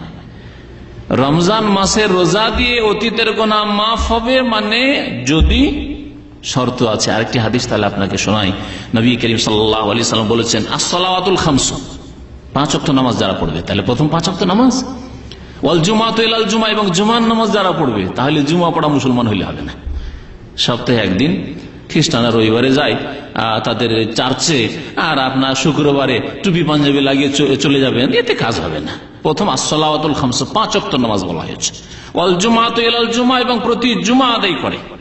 আর কি করে? ওয়া রমাদান ইলা রমাদান, এক রমজান থেকে আর এক রমজান পর্যন্ত, রমজানের রোজাও রাখলেন আপনি। মুকাফফিরাতুল লিমা বাইনাহুন্না, এর মাঝে যত গুনাহ খাতা ভুল ভ্রান্তি হবে, পাপ হবে, মোচন করে দেবে, কাফফারা হয়ে যাবে, মাফ করে দেবেন আল্লাহ পাক রব্বুল আলামিন এই নেক আমলের মাধ্যমে। কয়টি নেক আমল বললেন? 5 ওয়াক্ত নামাজ, তাহলে 5 ওয়াক্ত নামাজ হইতে হবে। জুমার নামাজ, রমজান মাসের রোজা, মুকাফফিরাতুল লিমা বাইনাহুন্না, এর মাঝে যে গুনাহগুলি হবে আল্লাহ পাক মাফ করে দেবেন। শর্ত আরেকটি আছে, ইজাজতুনিবাতিল কাবাইরু, যদি কাবিরা গুনাহ থেকে বেঁচে থাকে। মাশাআল্লাহ, আরব দেশে থেকে আপনাদের এই আরবিগুলা বোঝা খুব সহজ, আমি যেভাবে তরজমা করি তাতে বোঝা সহজ। ইজতুনিবা মানে পরহেজ করা, বেঁচে থাকা, আর কাবায়ের মানে বড় গুনাহ থেকে। তা বড় গুনাহ থেকে যদি বেঁচে থাকেন, চুরি করেন না, ডাকাতি করেন না, বেঈমানি করেন না, ছিনতাই করেন না, কাউকে মারধর করেন না, গীবত করেন না, এইভাবে আপনি যদি কাবিরা গুনাহ থেকে, নামাজ ছাড়েন না, যাকাতে বখিলি করেন না, যাকাত আপনি দিয়েছেন, মাশাআল্লাহ, তাহলে আপনার আর কাবিরা গুনাহ নেই। আল্লাহর হকের ক্ষেত্রে কাবিরা গুনাহ নেই, মানুষের হকের ক্ষেত্রে কাবিরা গুনাহ নেই, কাবিরা গুনাহ নেই। বাকি যদি গুনাহ হয় আল্লাহ পাক মাফ করে দেবেন। ইজাজতুনিবাতিল কাবাইরু, এই হচ্ছে রমজান মাসের ফজিলত এবং এই রমজান মাসের সিয়াম রোজার ফজিলত। রমজান মাসের দ্বিতীয় ইবাদত, যা রমজান মাসের সাথে খাস, কিন্তু এই ইবাদত সুন্নাত, তা হচ্ছে রমজান মাসের কিয়াম, সিয়ামের সাথে কিয়াম। নবী করিম সাল্লাল্লাহু আলাইহি ওয়াসাল্লাম ওই হাদিসে, যে হাদিসে রমজান মাসের রোজা রাখলে অতীতের গুনাহ আল্লাহ মাফ করে কথা বলা হচ্ছে, সেই হাদিসেরই দ্বিতীয় অংশ হচ্ছে, ওমান কামা রমাদানা ঈমানান ওয়া ইহতিসাবান গুফিরা লাহু মা তাকাদ্দামা মিন যামবিহি, যে ব্যক্তি রমজান মাসের কিয়াম করবে, অর্থাৎ তারাবিহ পড়বে, রাতের নামাজ পড়বে, জামাত সহকারে, পুরুষরা বিশেষ করে জামাত সহকারে মসজিদে পড়বে, এটি হচ্ছে মুস্তাহাব এবং সুন্নাত। নবী করিম সাল্লাল্লাহু আলাইহি সাল্লাম এর পরে জামাত সহকারে যেহেতু পড়া হয়েছে, আর জামাতে পড়লে তার খুশু খুজু এবং তাতে আন্তরিকতা, তাতে একাগ্রতা আরো বেশি বেড়ে যায়। একা নামাজ পড়ার অজুহাত করে অনেক সময় ভাবলেন যে আমি বাড়িতেই হয়তো পড়বো, কিন্তু বাড়িতে পড়তে গিয়ে গাফিলতি হইতে পারে, আচ্ছা এই রাতে শুয়ে যাই, শেষ রাতে পড়বো, শেষ রাতে পারলেন না, সাহরির সময় হয়ে গেল, এদিকে খাবেন না, নামাজ পড়বেন, দুই দিকে আপনি টানা পড়ার মধ্যে পেরেশানিতে পড়ে গেলেন, এইভাবে গাফিলতি আসতে পারে, অনেক ভালো মানুষদের দেখা গেছে। সুতরাং এই সুন্নত কিয়াম রমজান মাসের জামাতে পড়ার চেষ্টা করবেন, যাদের ফরজ ডিউটি নেই মালিকের পক্ষ থেকে। আমরা যেহেতু চাকরি করতে এসেছি, অনেকের হয়তো বাধ্য যে আপনার ফরজ নামাজ পড়ে আপনাকে কাজে চলে যেতে হবে, ডিউটিতে চলে যেতে, সেই ক্ষেত্রে আপনি যখন কাজ থেকে ফ্রি হইতে পারবেন, তখন রাতের যে কোনো অংশে আপনি এই তারাবি বা কিয়ামুল লাইল, কিয়ামে রমজান পড়ে। নবী করিম সাল্লাল্লাহু আলাইহি ওয়াসাল্লাম মান কামা রমাদানা, তাহলে একে কিয়ামে রমজান বলেছে, রমজান মাসের কিয়াম। নবী সাল্লাল্লাহু আলাইহি ওয়াসাল্লামের জামানায়, সাহাবায়ে কেরামদের জামানায় দীর্ঘ লম্বা কিয়াম করে দাঁড়িয়ে তেলাওয়াত করা হইতো। এই জন্য এই নামাজের নাম হচ্ছে কিয়ামে রমজান, দীর্ঘক্ষণ দাঁড়িয়ে তেলাওয়াত করার নামাজ। আর আজকাল তো আমরা 1 আয়াত 2 আয়াত 3 আয়াত, আর যারা বেশি পড়ে খতম তারাবি আমাদের দেশে, তাদের এইখানে 1 আয়াত পড়তে যে সময় লাগে তার মধ্যে ওরা 10 আয়াত পড়তে পারে, 20 আয়াত পড়তে পারে। তাদের কি পড়ে হাফেজরা খতমে তারাবিতে, তারা নিজেরাই শুনতে পায় না, বুঝতে পারে না যে কি পড়লো না পড়লো, কোন হরফ কোথায় উচ্চারণ হইলো আর কোথায় খেলো, কিছু বুঝে না তারা। এইরকম নামাজ হয় না, মনে রাখবেন। নবী করিম সাল্লাল্লাহু আলাইহি সাল্লাম, সহিহ বুখারীতে হাদিস রয়েছে, একটি লোক নামাজ পড়ে আসলো, আসার পরে সালাম করলো। নবী সাল্লাল্লাহু আলাইহি ওয়াসাল্লাম, ইরজি ফাসাল্লি ফাইন্নাকা লাম তুসাল্লি, একটু তাড়াহুড়া করে নামাজ পড়ার কারণে যাও, ফিরে যাও, পুনরায় নামাজ পড়ো, ফাইন্নাকা লাম তুসাল্লি, তুমি নামাজই পড়োনি, তুমি নামাজই পড়োনি, অথচ নামাজ পড়ে আসছে ওই লোক। 3 বার করে এরকম হচ্ছে। শেষে যখন এর চাইতে ভালো করতে পারছেন, তাহলে নিশ্চয়ই ভালো করার চেষ্টা করেছিল সে। বললেন সাহাবী, ইয়া রাসূলুল্লাহ, মা হোসেন গায়রা হাযা, এর চাইতে ভালো আমাকে কেউ নামাজ শিখায়নি, ফাআল্লিমনি, সুতরাং আমাকে শিখিয়ে দেন, ভালো নামাজ শিখিয়ে দেন, সঠিক নামাজ শিখিয়ে দেন। নবী করিম সাল্লাল্লাহু আলাইহি ওয়াসাল্লাম ধীর স্থিরতার সাথে, ইতমিনানের সাথে, প্রশান্তির সাথে নামাজ পড়তে বললেন এবং তার তারিকা শিখিয়ে দিলেন। সুতরাং এই তাড়াহুড়ার তারাবির সংখ্যা অনেক বাড়িয়ে দিলেন, 20 করে দিলেন, কিন্তু ওই 20 রাকাত পড়তেও আধা ঘন্টাও লাগে না, 20 মিনিট থেকে আধা ঘন্টা লাগে। আর এখানে 8 রাকাত পড়ে, তাতেও আধা ঘন্টা। নবী করিম সাল্লাল্লাহু আলাইহি ওয়াসাল্লাম আদর্শ এর চাইতে অনেক লম্বা তারাবি পড়তেন। 8 রাকাত তারাবির বেশি নবী করিম সাল্লাল্লাহু আলাইহি ওয়াসাল্লাম কখনো পড়েননি। সহিহ বুখারী শরীফে হাদিস রয়েছে, মা কানা ইয়াজিদু ফি রমাদান ওয়ালা ফি গায়রিহি আলা 11 রাকাতান। মা আয়েশা রাদিয়াল্লাহু তাআলা আনহাকে যখন জিজ্ঞাসা করা হয়, কোন তাবেঈ জিজ্ঞাসা করেন যে রাসূলুল্লাহ সাল্লাল্লাহু আলাইহি ওয়াসাল্লামের রমজান মাসের নামাজের সংখ্যা কত ছিল রাতে, তখন তিনি বলেন, মা কানা ইয়াজিদু ফি রমাদান ওয়ালা ফি গায়রি, রমজানে হোক অথবা অন্য কোন মাসে হোক বেশি করতেন না তিনি, মা কানা ইয়াজিদু আলা 11 রাকাতান, 11 রাকাতের বেশি। 11 রাকাতের বেশি কখনো নবী সাল্লাল্লাহু আলাইহি ওয়াসাল্লাম পড়তেন না, কিন্তু 11 রাকাত পড়তে এত লম্বা সময় লাগাতেন, দীর্ঘ সময় লাগতো যে সাহাবীরা বলছেন যে তৃতীয় দিনে নবী করিম সাল্লাল্লাহু আলাইহি ওয়াসাল্লামের সাথে তারাবি পড়ে বের হইলাম, তো এত ভয় হলো, আশঙ্কা হলো যে আর আজকে সাহরি খেতে পাবো না। হাত্তা খাসিনা, আমাদের আশঙ্কা হলো যে আইয়াফুতানাল ফালাহ, আজকের সাহরি আর খেতে পাওয়া যাবে না বাড়ি গিয়ে। কত লম্বা নামাজ পড়েছেন। এশা পরে শুরু করেছেন তারাবির নামাজ, আর ফজর হইতে যাচ্ছে, আশঙ্কা হয়েছে ফজর হয়ে যাবে। এই সব নবী করিম সাল্লাল্লাহু আলাইহি ওয়াসাল্লামের সুন্নত, যদি সেই সুন্নতকে জীবিত নাও করতে পারি তো 1 ঘন্টা তো লাগাতে পারবো। যেই মসজিদে 1 ঘন্টা ধরে তারাবি হয়, সেই মসজিদে তো আমরা আগ্রহের সাথে যেতে পারবো। যেই মসজিদের ইমাম খুশু খুজুর সাথে একটু লম্বা নামাজ পড়ে, সুন্দর করে নামাজ পড়ে, সেখানেও তো যেতে পারবো। কিন্তু না, এর ব্যতিক্রম দেখা যায়, যেখানে তাড়াতাড়ি নামাজ হয় সেই মসজিদে ভিড়, এমন ভিড় যে ওখান দিয়ে আর চলাফেরা করা যায় না, রাস্তাঘাট গাড়িতে ভর্তি। আল্লাহ পাক রব্বুল আলামিন আমাদেরকে নবী করিম সাল্লাল্লাহু আলাইহি ওয়াসাল্লামের সুন্নত মোতাবেক চলার তৌফিক দান করেন। রমজান মাসের দ্বিতীয় ইবাদত বলছিলাম যে তারাবি পড়া, তারাবির হেফাজত করবেন। কিন্তু আমার দেশে জাহেল সমাজ, জাহেল ফতুয়া আছে, কোনো একদিন তারাবি পড়তে পারেনি, সেদিন রোজাই রাখেনি। রোজা কেন রাখেনি? বলছে যে তারাবি না পড়লে রোজা হবে না, যে তারাবি না পড়লে রোজা হবে না, আজকে তারাবি পড়তে পারিনি, সেজন্য রোজা রাখেনি। এই হলো আমাদের অজ্ঞতার সীমা, যে কোনখানে আমাদের সমাজ পৌঁছে আছে। তারাবি সুন্নাত রাসূলুল্লাহ সাল্লাল্লাহু আলাইহি ওয়াসাল্লামের, আর রমজান মাসের রোজা হচ্ছে ফরজ।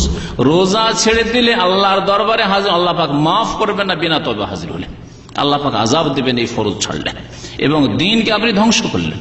তারাবির হেফাজত করুন, কিন্তু তার আগে মনে রাখেন যে রোজা ছাড়া আপনার ঈমান অসম্পূর্ণ। রোজা যদি না রাখেন তো আল্লাহ পাক রব্বুল এই কাবিরা গুনাহ মাফ করবেন না, যদি বিনা তওবা এরকম চলে যান, আল্লাহ পাক আযাব দেবেন। আর আল্লাহর যদি রহমত, আপনার নেক আমল অনেক বেশি থাকে, সে আল্লাহর রহমত হয়, সেটা ব্যতিক্রম। রমজান মাসের এই ইবাদত এবং এই ইবাদত অন্য মাসেও রয়েছে, একই ইবাদত, কিন্তু এটাকে অনেকে 2 ইবাদত করে ফেলেছে। তারাবি আলাদা, তাহাজ্জুদ আলাদা, না, এইরকম আসলে কোরআন হাদিস দ্বারা প্রমাণিত নয়। আল্লাহ পাক রব্বুল আলামিন রাতের নামাজকে সূরাতুল মুজাম্মিল বলছে, আইয়ুহাল মুজাম্মিল কুমিল লাইলা, রাতের কিয়াম করো। রমজান মাস আসলে ওই একই নামাজ, মান কামা রমাজান, রমজান মাসের কিয়াম করলো, তাহলে কিয়াম, এই সালাতুল কিয়াম একই নামাজ আসলে। বাকি কথা হলো যে আপনি এই 8 পড়ে নিয়ে অতিরিক্ত আপনি নফল, রাত জাগরণের জন্য নফল পড়তে পারেন, তাতে কোনো অসুবিধা নেই। কিন্তু নির্ধারিত করে যদি পড়েন, সবচাইতে উত্তম হচ্ছে নবী করিম সাল্লাল্লাহু আলাইহি ওয়াসাল্লামের সুন্নত মোতাবেক, সংখ্যার দিক দিয়ে আর কোয়ালিটির দিক দিয়ে 2 রকম সুন্নতের আমল করার চেষ্টা করবেন। আজকাল মানুষ কোনটা সুন্নতের আমল করে না, না সংখ্যার দিক দিয়ে নবীর সুন্নতের পাবন্দি করে, আর না কোয়ালিটির দিক দিয়ে সুন্নতের পাবন্দি করে। দুই সুন্নতের যারা পাবন্দি করবে তারাই সত্যিকার সুন্নতের অনুসারী নবী করিম সাল্লাল্লাহু আলাইহি ওয়াসাল্লামের। আল্লাহ পাক কোরআনে কারীমে মিনাল লাইলি ফাতাহাজ্জাদ বিহি, রাতে আল্লাহ পাক রব্বুল আলামিন নামাজ পড়তে বলেছে ঘুম ত্যাগ করে, কোরআনে কারীমের আদেশ। তো এই নামাজকে তাহাজ্জুদ বলা হয়, ওই নামাজকে কিয়ামে রমজান বলা হয়, সেই নামাজকে কিয়ামুল লাইল বলা হয়, সেই নামাজকে তারাবি বলা হয়। কোনো পার্থক্য নেই, নামের শুধু পার্থক্য, নামাজ একই নামাজ। এই রমজান মাসের আরেকটি নফল ইবাদত হচ্ছে বেশি বেশি কোরআনে কারীম তিলাওয়াত করা, বেশি বেশি কোরআনে কারীম তিলাওয়াত করা। কারণ রমজান মাসে আল্লাহ পাক আল কোরআন নাজিল করেছেন, তাই রমজান মাসের সাথে কোরআনে কারীমের সম্পর্ক আছে। শাহরু রমাদান আল্লাযী উনজিলা ফীহিল কোরআন, রমজান এমন এক মাস যে মাসে আল্লাহ পাক আল কোরআন নাজিল করেছেন। সুতরাং আল কোরআনের হেফাজত করতে হবে। আল কোরআনের হেফাজত বিভিন্ন দিক থেকে হেফাজত করতে হবে। কোরআনে কারীমের তিলাওয়াত, কোরআনে কারীম মুখস্থ করা, কোরআনে কারীমের অর্থ বোঝা, কোরআনে কারীমের বাস্তবায়ন, সবগুলি কোরআনে কারীমের হেফাজতের অন্তর্ভুক্ত। সুতরাং কোরআনে কারীম যারা হাফেজ তারা হেফজ রিভাইজ করবে, যারা হাফেজ নয় বারবার করে তেলাওয়াত করবে এবং অর্থ বোঝারও চেষ্টা করবে। অর্থ সহ কিছুটা অর্থ সহ পড়বে, কিছুটা এমনিতে তেলাওয়াত করা, ইবাদত করা, কোরআনে কারীমে তেলাওয়াত করবে এবং প্রত্যেক অক্ষরে অক্ষরে যেহেতু 10 নেকি রয়েছে সেই নেকি অর্জন করার চেষ্টা করবে। রমজান মাসের সাথে কোরআনে কারীমের একটা গাঢ় সম্পর্ক আছে। সুতরাং রমজান মাসে বিশেষ করে কোরআনে কারীম তেলাওয়াত বেশি বেশি করবেন।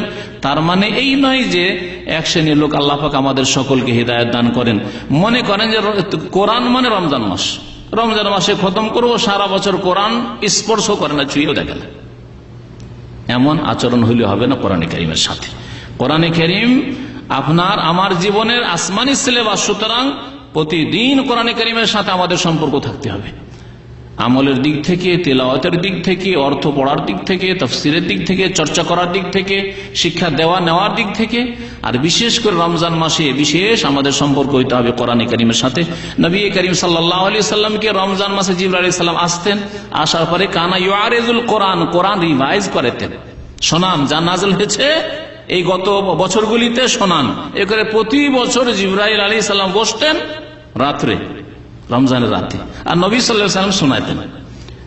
শেষ বছরে যেই রমজানের পরে নবী করিম সাল্লাল্লাহু আলাইহি ওয়াসাল্লামের ইন্তেকাল হয়ে গেল, আরাজাহুল কোরআন মাররাতাইন, সহিহ হাদিস রয়েছে যে নবী করিম সাল্লাল্লাহু আলাইহি ওয়াসাল্লাম জিবরাইল আলাইহিস সালামকে 2 বার করে কোরআনে কারীম পুরো খতম করে শুনিয়েছেন। আল্লাহ পাক এইভাবে দিনকে কমপ্লিট করেছেন এবং কোরআনে কারীমের সুরক্ষা হেফাজতের ব্যবস্থা করেছেন।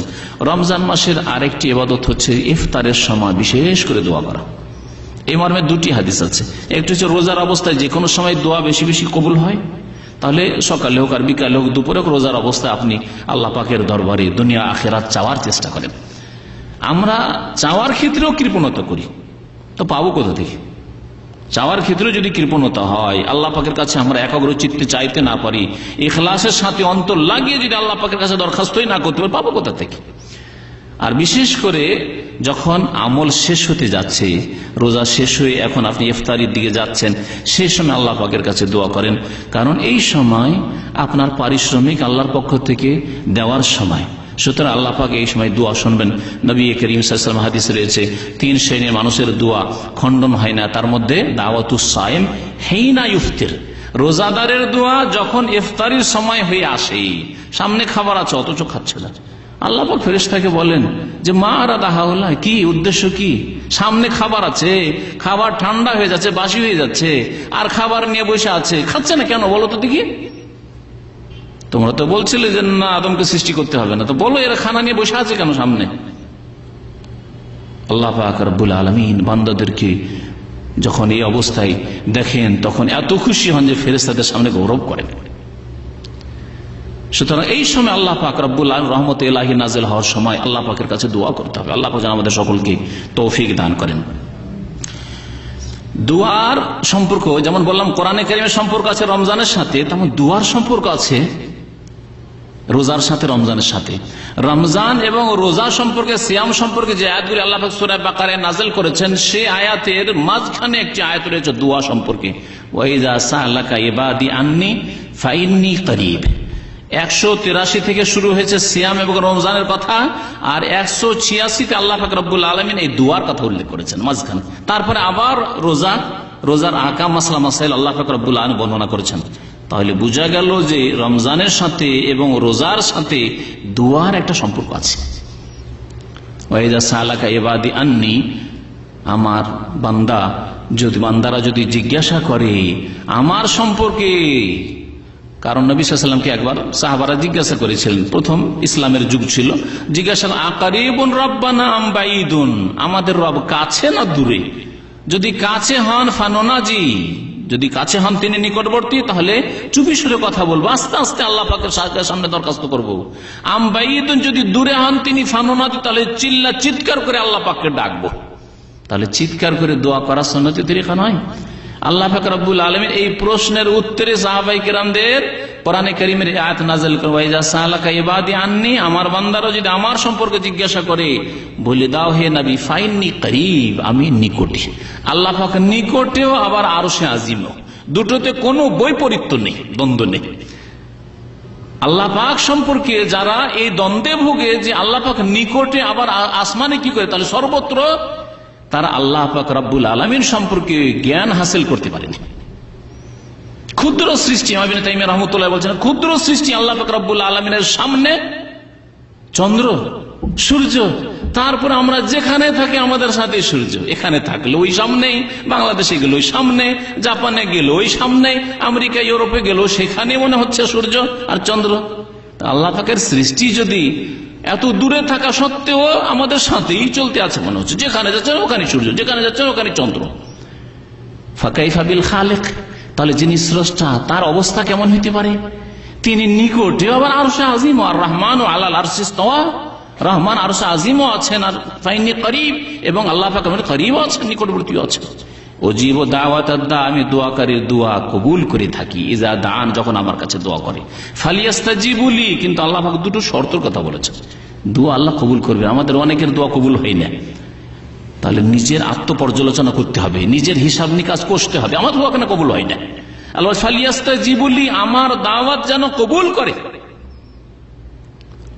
আল্লাহ পাক যা দিয়েছেন বিধিবিধান সাদরে গ্রহণ করতে হবে। আল্লাহ তোমার দ্বীনকে কবুল করলাম, রাদিতু বিল্লাহি রাব্বান ওয়া বিল ইসলামে দীনা ওয়া বি মুহাম্মাদিন সাল্লাল্লাহু আলাইহি নাবিয়্যান ওয়া রাসূলা। এটা শুধু মন্ত্রের মতো পড়লে হবে না। আল্লাহ তোমাকে রব হিসাবে আমি সন্তুষ্ট চিত্তে মেনে নিয়েছি, ইসলামকে দিন জীবন বিধান রূপে সার্বিক ক্ষেত্রে আমার জীবন বিধান হিসাবে গ্রহণ করে নিয়েছি সন্তুষ্ট চিত্তে। অবে মুহাম্মাদিন, মুহাম্মদ সাল্লাল্লাহু আলাইহি ওয়াসাল্লাম যে নবী এবং রাসূল, এটাও সন্তুষ্ট হয়ে মেনে নিয়েছি। এটা অন্তর থেকে হইতে হবে। ফালিয়াস্তাজিবুলি, আমার দাওয়াত যেন কবুল করে, গ্রহণ করে। ওয়ালিউমিনু বি, আমার প্রতি বিশ্বাস করে, ঈমান নিয়ে আসে, আল্লাহ সম্পর্কে ভালো ধারণা রাখে। নবী সাল্লাল্লাহু আলাইহি ওয়াসাল্লাম বলেছেন যে আল্লাহ সম্পর্কে ভালো ধারণা অবশ্যই আল্লাহ পাক দেবেন। তো আল্লাহ পাক দোয়া করতে বলেছেন, এবং এই দোয়ার বিষয়টিকে আল্লাহ পাক রমজান এবং রোজা সংক্রান্ত আয়াতগুলির মাঝখানে উল্লেখ করেছেন। তাহলে রমজানের সাথে রোজার সাথে এই দোয়ার সম্পর্ক আছে। আল্লাহ পাক যেন আমাদের দোয়া কবুল করেন, আল্লাহ পাক আমাদেরকে হালাল রিজিক খাওয়ার তৌফিক দান করেন, এবং দোয়া খণ্ডন হওয়ার যেসব কারণ রয়েছে, বাধা, দোয়া কবুল হয় যেসব বাধা রয়েছে, আল্লাহ পাক সেসব বাধাকে আমাদের দূর করার তৌফিক যেন দান করেন। রমজান মাসের আরেকটি ইবাদত হচ্ছে ইতিকাফ করা। আল্লাহ পাক যাদেরকে তৌফিক দিয়ে ইতিকাফ করবেন, সবচাইতে উত্তম ইতিকাফ হচ্ছে মসজিদে হারামের ইতিকাফ, তারপরে উত্তম ইতিকাফ হচ্ছে মসজিদ নববীর ইতিকাফ, তারপরে উত্তম ইতিকাফ হচ্ছে বাইতুল মুকাদ্দাসে মসজিদে আকসার ইতিকাফ, তারপরে সমস্ত দুনিয়ার জুমা মসজিদ সমান, সমস্ত দুনিয়ার জামে মসজিদ সমান। এখানে জামে মসজিদে ইতিকাফ করে যে ফজিলত পাবেন আপনি সুদূর বাংলাদেশে, জাপানে, যে কোনো দুনিয়ার যে কোনো আনাচকান আছে যেখানে জামে মসজিদ রয়েছে, কারণ জমা পড়তে হবে ইতিকাফকারীকে। রমজান মাসের শেষ দশকে ইতিকাফ করা সুন্নত, বরং সুন্নতে মুআক্কাদা। অনেকের নিকট এর চাইতে বেশি তার শক্ত হুকুম রয়েছে অনেক ফুকাহায়ে কেরামদের নিকট। আর বাকি যে কোনো সময় নফল ইতিকাফ করা যেতে পারে, অল্প কিছু দিনের জন্য, কিছু সময়ের জন্য মসজিদ অবস্থান করার নাম হচ্ছে ইতিকাফ করা। আল্লাহ পাক সর্বদার জন্য মসজিদে আপনি বসে থাকবেন, এটা জায়েজ করেননি। আল্লাহ বলছেন জুমার নামাজ সম্পর্কে, মহান আল্লাহ বলছেন ফাইজা কুজিয়াতিস সালাত, নামাজ যখন শেষ হয়ে যাবে, ফান্তাশিরু ফিল আরদ, তখন পৃথিবীতে তোমরা ছড়িয়ে পড়ো, এদিক সেদিক ছোটাছুটি করো। ওয়াবতাগু মিন ফাদলিল্লাহ, আল্লাহ পাকের যে অনুগ্রহ রিজিক রয়েছে তা সন্ধান করো, এবং সেখানে গিয়েও পাপে লিপ্ত হেও না, হারাম খেও না। ওয়াজকুরুল্লাহ, বেশি বেশি আল্লাহকে স্মরণ করবে, আল্লাহকে স্মরণে রাখবে, আল্লাহর জিকির আজকার করবে। এই জন্য বাজারে গেলে বাজারে ঢোকার জিকির আজকার আছে, দোয়া আছে। জি, সবসময় আল্লাহ পাককে স্মরণ করবে, তাহলে তোমার দ্বারা গুনাহ হবে না। ডিউটি করলেও গুনাহ হবে না, ব্যবসা করলেও গুনাহ হবে না, আর যে কোনো কাজ করলে মেহনত করলেও গুনাহ হবে না, রুজি রোজগার করলেও গুনাহ হবে না। উযকুরুল্লাহ কাসীরা লাআল্লাকুম তুফলিহুন, তাহলেই তোমরা সার্বিক কল্যাণ হাসিল করবে। রমজান মাসের বিশেষ আরেকটি ইবাদত বেশি বেশি দান করা। সবসময় দান করেন, কারণ অভাবী সবসময় রয়েছে মুসলিম উম্মায়, কিন্তু বিশেষ করে রমজান মাসে দান খায়রাত করার আরো বেশি গুরুত্ব রয়েছে আর ফজিলত রয়েছে। নবী করিম সাল্লাল্লাহু আলাইহি ওয়াসাল্লাম সম্পর্কে সহিহ বুখারীতে রিওয়ায়াত রয়েছে। সহিহ বুখারীর প্রথম দিকে এই হাদিস পাবেন, কানা রাসূলুল্লাহ আজওয়াদান নাস, নবী করিম সাল্লাল্লাহু আলাইহি ওয়াসাল্লাম সবচেয়ে বেশি দানশীল ছিলেন। আমরা যত শিক্ষিত হয় তত বেশি কৃপণ হয়ে যায়, এটা বাস্তব সত্য। মাদ্রাসা বড় শিক্ষিত হোক, আমার এটি কমপ্লেন না, আমি দরখাস্ত হিসাবে বলছি, যাতে করে আমাদের কৃপণতা দূর হয়। আর স্কুল কলেজ ইউনিভার্সিটি পড়া শিক্ষিত, যত বেশি শিক্ষিত তত বেশি কৃপণ। আল্লাহ পাক জানে কেন আমরা আজকাল এরকম। নবী করিম সাল্লাল্লাহু আলাইহি সাল্লাম দুনিয়ার সবচেয়ে বড় মুআল্লিম এবং সবচেয়ে বড় ওস্তাদ, আর সবচেয়ে বেশি তিনি দানশীল ছিলেন। কান আজওয়াদান নাস ওয়া কানা আজওয়াদা মা ইয়াকুনু ফি রমাদান, আর রমজান মাস আসলে আরো বেশি দানশীল তিনি হয়ে যেতেন, আরো বেশি দানশীল হয়ে যেতেন।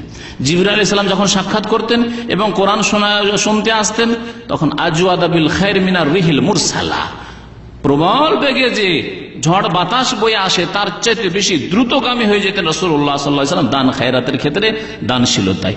এই হচ্ছে রাসূলুল্লাহ সাল্লাল্লাহু আলাইহি ওয়াসাল্লামের উত্তম আদর্শ। লাকাদ কানা লাকুম ফি রাসূলিল্লাহি উসওয়াতুন হাসানাহ, আল্লাহ পাক যেন আমাদেরকে উত্তম আদর্শ হিসাবে নবী করিম সাল্লাল্লাহু আলাইহি ওয়াসাল্লামকে জীবনের সার্বিক ক্ষেত্রে, আকীদার ক্ষেত্রে, ইবাদত বন্দেগীর ক্ষেত্রে, ফরজের ক্ষেত্রে, নফল সুন্নতের ক্ষেত্রে, হারাম নাজায়েজ থেকে বেঁচে থাকার ক্ষেত্রে, সমস্ত ক্ষেত্রে, আদান প্রদানের ক্ষেত্রে, আখলাক চরিত্রের ক্ষেত্রে, সার্বিক ক্ষেত্রে আমাদেরকে নবী করিম সাল্লাল্লাহু আলাইহি ওয়াসাল্লামকে আদর্শ হিসাবে, উত্তম আদর্শ হিসাবে গ্রহণ করার জন্য তৌফিক দান করেন। রমজান মাসের 7 নম্বরের ইবাদত, আর শুধু সংক্ষেপে আমি গণনা করিয়ে দিচ্ছি, তা হচ্ছে রোজাদারদের ইফতার করানো। সে রোজাদার অভাবী ছাড়া সচ্ছল হইতে পারে, সুখীরাও হইতে পারে। এই ক্ষেত্রে শর্ত নয় যে শুধু গরিবকে ইফতার করাবেন, ধনীকেও আপনি ইফতার করান। এই ইফতার জাকাত নয়, কোনো সাদকা নয় যে এতে সচ্ছল ব্যক্তি অংশ নিতে পারবে না বা সচ্ছল ব্যক্তি অন্যের ইফতার করতে পারবে না। অবশ্যই ইফতার করবেন এবং ইফতার করাবেন। নবী করিম সাল্লাল্লাহু আলাইহি ওয়াসাল্লাম বলেছেন, মান ফাত্তারা সায়মান, কোন ব্যক্তি যদি রোজাদারকে ইফতার করায়, ফাল কানা লাহু মিসলু আজরিহি, রোজাদার রোজা রেখে যে সওয়াব পেল, নেকি পেল, রোজা ইফতার করিয়ে তার সমান নেকি আল্লাহ পাকের পক্ষ থেকে পাবে। আন্নাহু গায়রা আন্নাহু লা ইয়ানকুসু মিন আজরি সাইমি শাইআন, রোজাদার রোজায় ঘাটতি করা হবে না, রোজাদারের রোজার নেকি কমিয়ে দিয়ে ওই ব্যক্তিকে দেওয়া হবে যেই ব্যক্তি রোজা ইফতার করলো, এমন নাই। আল্লাহ পাক নিজের রহমত অনুগ্রহ থেকে দেবেন। হাদিস সহিহ তিরমিজিতে রয়েছে, ইবনে মাজায় রয়েছে। রমজান মাসের আরেকটি খাস ইবাদত হচ্ছে, যাতে বেশি ফজিলত রয়েছে এদিক দিয়ে খাস, তা হচ্ছে রমজান মাসে উমরা করা। উমরা সারা বছর করেন, কিন্তু রমজান মাসে যদি উমরা করেন এর ফজিলত হজের সমান, এবং নবী করিম সাল্লাল্লাহু আলাইহি ওয়াসাল্লাম সাথে হজ করার সমান। নবী করিম সাল্লাল্লাহু আলাইহি ওয়াসাল্লাম এক মহিলাকে বললেন, উম্মে সেনান তার নাম ছিল, উম্মে সেনান আনসারী মহিলা, হজে যেতে পারেনি, কোনো কারণে হজে যেতে পারেনি। তখন তাকে নবী সাল্লাল্লাহু আলাইহি ওয়াসাল্লাম বললেন যে এক কাজ করো, হজ ফরজ হজ তো জীবনে একবার আদায় করতে হবে যে ব্যক্তি সচ্ছল তাকে, কিন্তু তুমি যখন হজে যেতে পারোনি, এক কাজ করো, রমজান মাসে উমরা করে নাও। ফাইন্না উমরাতান ফি রমাদানা তাআদিলু হাজ্জাতান মাই, রমজান মাসে উমরা করলে আমার সাথে এক হজ করার সমান নেকি পাবে। সুবহানাল্লাহ। সুতরাং যেসব ভাইরা ছুটি পাবেন, অনেক ভাইরা ছুটি পান না, ছুটি দেয় না রমজান মাসে, যারা ছুটি পাবেন আল্লাহ শুকরিয়া আদায় করেন, আলহামদুলিল্লাহ রমজান মাসে আল্লাহ পাক ছুটির ব্যবস্থা করে দিয়েছেন। অথবা ফ্রি কাজ করছেন, যে কোনো সময় রমজান মাসে 3 দিনের জন্য গিয়ে বা 2 দিনের জন্য গিয়ে উমরা করে আসতে পারেন, আল্লাহ পাক আপনাদের জন্য তৌফিক দান করেন। তবে ফরজ হজ আদায় করে যারা সৌদি আরবে চলে এসেছেন, তাদের অধিকাংশ মুসলিমের উপর হজ ফরজ হয়ে গেছে। এখান থেকে মক্কাতুল মুকাররমা পৌঁছা সহজ, সুতরাং এই ফরজ হজ আদায় করায় বিলম্ব করবেন। আল্লাহ যেন নেক আমল তৌফিক দান করেন। রমজান মাসের 9 নম্বরের নেক আমল হচ্ছে কদরের রাতে বেশি বেশি ইবাদত মেহনত করা। ইনশাআল্লাহ তাআলা আগামী আলোচনাতে বা রমজান মাসে আলোচনাগুলিতে বিস্তারিত আলোচনা করা হবে। আল্লাহ এই কদর রাতের কথা কোরআনে কারীমে উল্লেখ করেছেন, কয়েক আয়াতে আল্লাহ উল্লেখ করেছেন। একটি সূরায় এই মর্মে আল্লাহ পাক নাযিল করেছেন, ইন্না আনজালনাহু ফি লাইলাতুল কদরি ওয়া মা আদরাকা মা লাইলাতুল সূরা কদর, ওর নামই হচ্ছে এই কদর রাতের ফজিলতে আল্লাহ পাক এই সূরা নাযিল করেছেন। এছাড়াও আল্লাহ পাক রব্বুল আলামিন সূরা দুখানের প্রথম আয়াতে ইন্না আনজালনা ফি লাইলাতিন মুবারাকা, বরকতময় রাত বলে আখ্যায়িত করেছেন। সেই রাতও হচ্ছে কোরআন নাযিল হওয়ার রাত। সেটা কখন? শবে কদর কখন রমজান মাসে না শাবান মাসে? রমজান মাসে। সুতরাং বিভ্রান্তির শিকার হবেন। আল্লাহ পাক হিদায়াত করে ওই সব গুমরাহদেরকে, যারা জাতিকেও গুমরাহ করছে, প্রচার মাধ্যমে টিভিতে আসছে আর বলছে সূরাত ওখানে আল্লাহ বলেছেন লাইলাতুল মুবারাকা, আর সেটা হচ্ছে শবে বরাত। আরে আল্লাহ বলছেন কোরআন নাজিল করেছি ওই রাতে। কোরআন তো নাজিল হয়েছে শাহরু রমাদান আল্লাযী উনজিলা ফীহিল কোরআন। কোরআন রমজান মাসে নাজিল হয়েছে, তাহলে শাবান মাস আর শবে বরাত কোথায় আসলো? কোরআনে কারিমে শবে বরাতের কথা তার গন্ধ পর্যন্ত নেই। কেউ যদি বলে থাকে এই বিদাতীদের মতো তার আগে আর কোন তাফসীরের কিতাবে থাকে, সেটি গ্রহণযোগ্য নয়। কারণ আল্লাহ স্পষ্ট করছেন যে রমজান মাসে কোরআন নাযিল হয়েছে, আর সেই রাতটি হচ্ছে বরকতের রাত, আর সেই বরকতের রাত রমজানে, শাবানে নয়। রমজান মাসের বিশেষ ইবাদত বন্দেগী হচ্ছে বেশি বেশি তওবা ইস্তেগফার করা। আল্লাহ পাক রব্বুল আলামিন আমাদেরকে জানি না আর সময় দেবেন কিনা, সুতরাং সংশোধন করেন। এই ভালো সময় যদি সংশোধন না করতে পারি, ভালো স্থানে যদি সংশোধন না করতে পারি, তাহলে অন্য কোনো সময় সংশোধন হবে না। আপনারা বাস্তবে দেখবেন যে একজন মানুষ গুনাহ করলে মসজিদের ভিতরে গুনাহ করতে সাহস করে না, তাই না? তার মানে স্থানের শ্রদ্ধা করে। যেমন স্থানের শ্রদ্ধা করতে হবে, তেমনি সময় কালেরও শ্রদ্ধাশীল হইতে হবে। রমজান মাসের শ্রদ্ধা করি আল্লাহর হস্তে, তওবা ইস্তেগফার করেন, গুনাহ থেকে ক্ষান্ত হন। রমজান মাস যখন চলে আসে, প্রত্যেক রাত্রে ইউনাদি মুনাদি মিনাস সামাই, আকাশ থেকে আল্লাহর পক্ষ থেকে ফেরেশতা ডাক দেন আর বলেন ইয়া বাগিয়াল খাইর আকবিল, হে কল্যাণ কামীরা অগ্রসর হও, এগিয়ে আসো, আরো নেকি করো, আরো নেকি করো। ভালো মানুষদেরকে আল্লাহ বলেন আল্লাহর ফেরেশতা দিয়ে। ওয়া ইয়া বাগিয়াশ শাররি, আর যারা পাপিষ্ট গুনাহগার লোক তাদেরকে ফেরেশতা ডাক দিয়ে বলে ইয়া বাগিয়াশ শাররি, হে অনিষ্ট কামনাকারীরা, হে পাপীরা, আকসির, এখনো ক্ষান্ত হও, ক্ষান্ত হও, থেমে যাও, আকসির, থেমে যাও। ওয়াযালিকা কুল্লা লাইলা, প্রত্যেক রাত্রে এইরকম ডাক দেওয়া হয় আসমান থেকে। রমজান মাসের শেষ ইবাদত বন্দেগী হচ্ছে যাকাতুল ফিতর আদায় করা। এই 10-12টি বিষয় আপনাদের সামনে পেশ করলাম। আল্লাহ পাক রব্বুল আলামিন যেন আমাদেরকে নেক আমলের তৌফিক দান করেন। আল্লাহ পাক আমাদের গুনাহ খাতা যেন মাফ করে দেন। রমজান মাস সংক্রান্ত অনেক মাসলা মাসাইল রয়েছে। রোজা ভঙ্গকারী বিষয়, কি বিষয়ে রোজা ভঙ্গ হয়, কি বিষয়ে রোজা ভঙ্গ হয় না।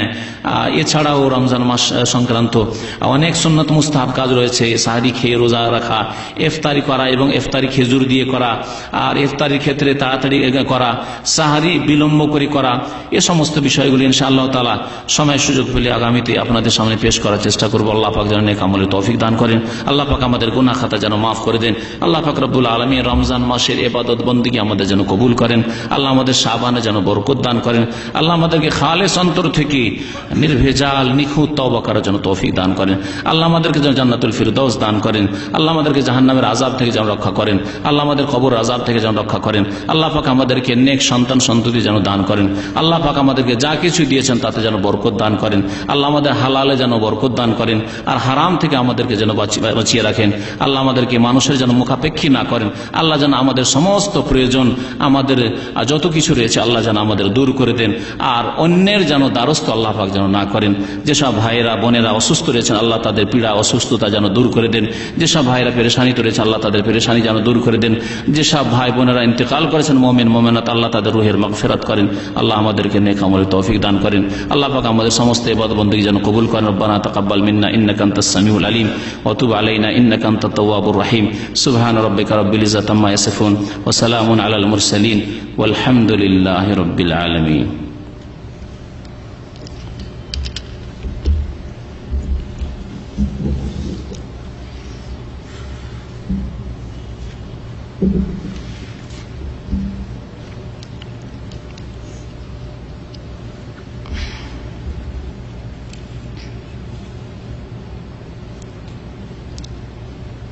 এক ভাই জিজ্ঞাসা করেছেন যে রমজান মাসের এতেকাফ সম্পর্কে কোরআন ও হাদিসের আলো কিছু বলবেন কি? রমজান মাসে এতেকাফের কথা বলা হয়েছে, আর কোরআনে কারিমে এতেকাফের কথা আল্লাহ উল্লেখ করেছে। যেখানে রমজান মাসের মাসলা মাসাইলের কথা আল্লাহ বর্ণনা করেছে, সেখানে ওয়ালা তুবাশিরুহুন্না ওয়া আনতুম আকিফুনা ফিল মাসাজিদ, তোমরা স্ত্রীদের সাথে মিলন করবে না যখন তোমরা বা যৌন কামনার সাথে স্পর্শ করবেন, ওয়ালা তুবাশিরুহুন্না ওয়া আনতুম আকিফুনা ফিল মাসাজিদ, যখন তোমরা মসজিদে ইতিকাফ অবস্থায় থাকবে। তাহলে এই ইতিকাফের কথা আল কোরআনে উল্লেখ করা হয়েছে। নবী করিম সাল্লাল্লাহু আলাইহি ওয়াসাল্লাম প্রতি বছর ইতিকাফ করতেন রমজানের শেষ দশকে। আর এই ইতিকাফ সম্পর্কে আশা করি আপনার যতটা প্রশ্ন তার সংক্ষেপে উত্তর দেওয়া হয়েছে। কিভাবে কতদিন তাও বলা হয়েছে। জি,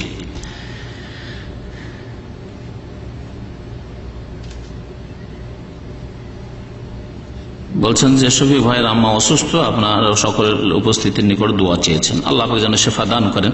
আর আমভাবে বলা হয়েছে ইনশাআল্লাহ সেই দোয়া ইনশাআল্লাহ তাআলা পৌঁছবে। তবে আমাদের মতো গুনাহগারকে আল্লাহ পাক রব্বুল যেন হালাল রিজিকের তৌফিক দান করেন এবং আমাদের দোয়া আল্লাহ পাক যেন কবুল করেন। বিশেষ করে যখন চোখের আড়াল থেকে দোয়া করা যায়, দোয়া কবুল হয়। চোখের আড়াল যারা আমাদের সামনে নেই তাদের জন্য যদি আমরা দোয়া করি, হাদিসে আছে যে এই দোয়াতে ইখলাস আছে, সুতরাং এই দোয়া কবুল হয়। লোক দেখানো নয়, কাউকে খুশি করার জন্য নয়, ইখলাসের সাথে আল্লাহ পাক যেন কবুল করেন। আল্লাহ পাক সকলের ক্ষেত্রে আমাদের এবং আমাদের ভাইদের বোনদের যেন দোয়া আল্লাহ পাক কবুল করেন। আমাদের সকলকে যেন আল্লাহ পাক সুস্থতা দান করেন।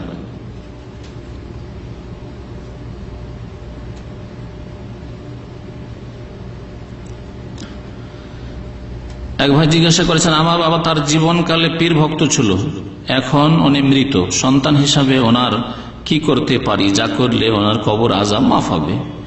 পীর ধরা লোক দুই রকম। একরকম লোক যারা পীর ধরে কিন্তু শিরক কুফরি করে না, কবরে সেজদা করে না, মাজারে সেজদা করে না, অথবা পীরকে সেজদা করে না, তারাকে বলবো যে তারা হয়তো বিদাত করে কিন্তু শিরক কুফরি, বড় শিরক কুফরিতে নেই। আল্লাহ পাক বিদাতের গুনাহ অন্যান্য গুনার মতো আল্লাহ মাফ করবেন ইনশাআল্লাহ তাআলা। বাকি বড় শিরক হইলে আল্লাহ শিরকের গুনাহ মাফ করবেন না, ওই অবস্থায় মরে গেলে কোরআনে কারীম আল্লাহ পাক ঘোষণা করেছেন। তারপরেও হয়তো তাদের অজ্ঞতা ছিল, জানার কোনো সুযোগ সুবিধা হয়নি। এমন নয় যে আপনাদের মতো এসেছে তৌহিদের দেশে, সুন্নতের দেশে, আরব দেশে এসেছে, এখানে জানার সুযোগ সুবিধা হয়েছে না। ওই রকম তৌহিদ সুন্নতের আলেমের সাথে বসার, কাছে যাওয়ার সুযোগ সুবিধাই হয়নি। এমন এলাকায় হয়তো জন্ম নিয়েছে আর ওখানে ইন্তেকাল করে গেছে। সুতরাং আল্লাহ হয়তো এই ক্ষেত্রে তাদের ওজর কবুল করতে পারেন, কিন্তু গায়েবের কথা আমরা জানি না। আপনি দোয়া করতে থাকেন, আল্লাহ পাক হয়তো কবুল করবেন ইনশাআল্লাহ তাআলা। মুশরিকদের ক্ষেত্রেও, মুনাফিকের ক্ষেত্রেও নবী সাল্লাল্লাহু আলাইহি ওয়াসাল্লাম যখন দোয়া করতে গেলেন, আল্লাহ পাক পরে নিষেধ করলেন, কিন্তু নবী সাল্লাল্লাহু আলাইহি ওয়াসাল্লাম দোয়া করার চেষ্টা করলেন যে দোয়া করি। সুতরাং আপনি দোয়া করেন, হয়তো আল্লাহ পাক রব্বুল আলামিন তার ওজর, অজ্ঞতার ওজর কবুল করবেন, জানতে সুযোগ পাননি তার ওজর আল্লাহ পাক কবুল করবেন।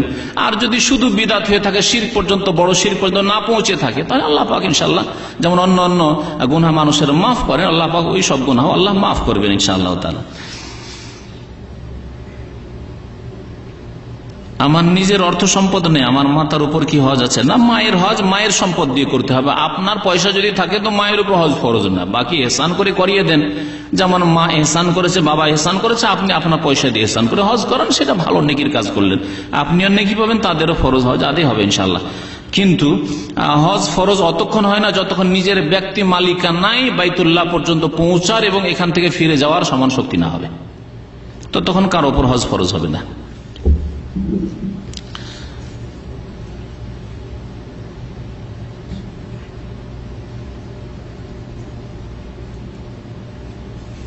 কি লিখেছে এটা বুঝতে পারছি না, পড়ে দেন।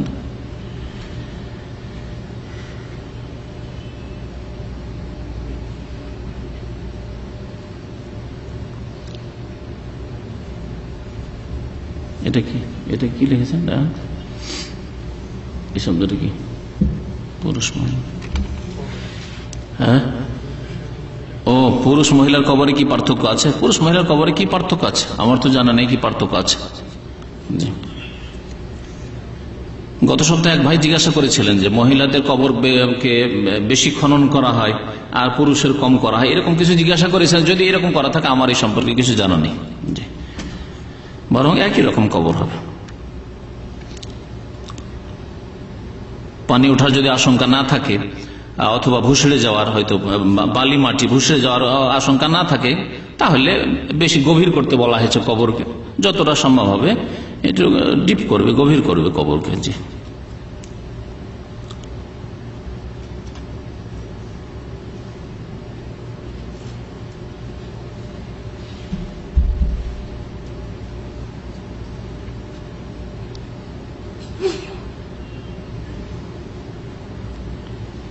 এক ভাই জিজ্ঞাসা করেছেন যে আপনি বলেছেন জন্ম নিয়ন্ত্রণ হারাম, কিন্তু যেভাবে মানুষ বাড়ছে এতে আমাদের কৃষি জমি বছরে কত শতাংশ, 1% করে কমছে।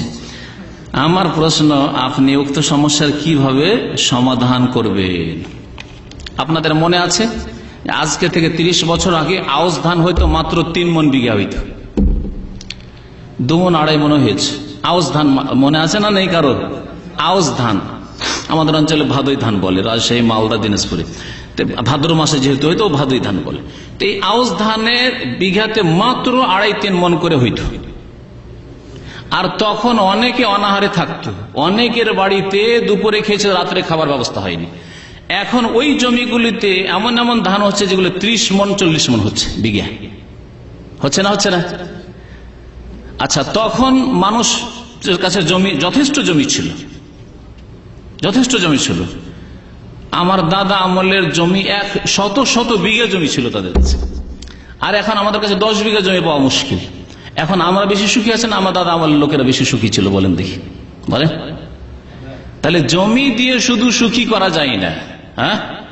জমি দিয়ে আর ঘর বাড়ি দিয়ে শুধু সুখী করা যায় না। আল্লাহ পাক রব্বুল আলামিন রিজিকের মালিক। আল্লাহ ভালো করে জানেন যে কিয়ামত পর্যন্ত কত লোক আসবে এবং তাদের রিজিক কোথা থেকে দিতে হবে, সবকিছু আল্লাহ জানেন। আপনার এই জমিতে, এই ছোট্ট দেশে, ঘন বস্তিতে, বাংলাদেশের মতো একটা দেশে, সেখানেও আল্লাহ পাক রাজ্জাক। সুতরাং এই জমিতে আল্লাহ রিজিক দেবেন অবশ্যই, যদি আল্লাহকে রাজ্জাক বলে বিশ্বাস করেন আর আপনি আব্দুর রাজ্জাক হন। কিন্তু আজকাল অধিকাংশ মুসলিম নিজেই রাজ্জাক হয়ে গেছে, নিজেই রিজিক দাতা ছেলে মেয়েদেরকে। সেই জন্য আল্লাহ তাদের কাছ থেকে বরকত ছিনিয়ে নিচ্ছে, বান বন্যা দিয়ে ডুবিয়ে, আর বিভিন্ন আযাব দিয়ে, আর বিভিন্ন রকমের পীড়া ব্যাধি দিয়ে টাকা পয়সা আল্লাহ পাক অন্য দিক থেকে নিয়ে নিচ্ছে। তুমি বাঁচাবে, আল্লাহ পাক অন্য দিক থেকে নিয়ে নিচ্ছে।